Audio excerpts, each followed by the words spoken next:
Here's a check of today's top headlines, the news you need to know before you head out the door. COVID-19 cases are beginning to spike across the area. Hospitalizations for COVID are up at both Freeman and Mercy compared to just a couple of weeks ago. Freeman Hospital went from 8 inpatients on May 28th to 23 as of yesterday. Mercy has seen a similar increase. Officials tell us in the past 2 weeks their numbers have gone from single digits to around 21, and officials say the increase is likely due, at least in part, to more unvaccinated people being out for such things as graduations and Memorial Day.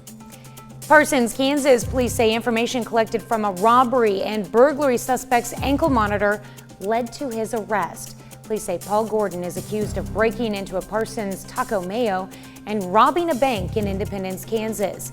Police say in both cases, Gordon was wearing an ankle monitor that showed he was at the businesses at the time of the crimes. Authorities have also arrested a woman in connection with the crimes. They say she lied to investigators who questioned her about the burglary at Taco Mayo.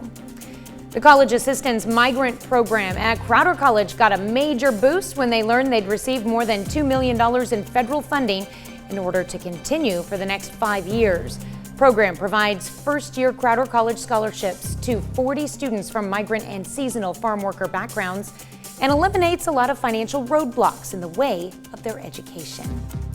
The Joplin DMV is back open at full capacity after it was flooded in recent storms. Some of the vital equipment has been raised higher in case of future floods. Officials say there's no forgiveness for any deadlines people may have missed because of other places handling the same services. They're still doing some recovery work, but they say that does not affect service. That's a check of today's top headlines, the news you need to know before you head out the door. Got some heat headed our way as we close out the work week and head into the weekend. Temperatures pushing up into the high 80s. We'll even see some low 90s later on today and feel about like 96 and 97. So it's time to go back and give those friendly reminders about make sure the pets have a lot of water when you leave for work. Never hesitate to check on your neighbors, especially if they're elderly. And if you or the kids are outside for any extended period of time, take frequent breaks if you can and drink a whole lot of water. Next shot for rain in any serious form or fashion is really going to be Friday night into Saturday morning. It's a system that moves in from the northwest, and as it does, get some heavy rain out of that and moving down to the south.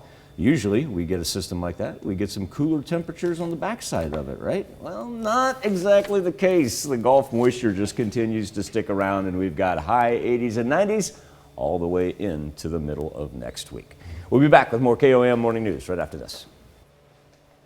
Look at the way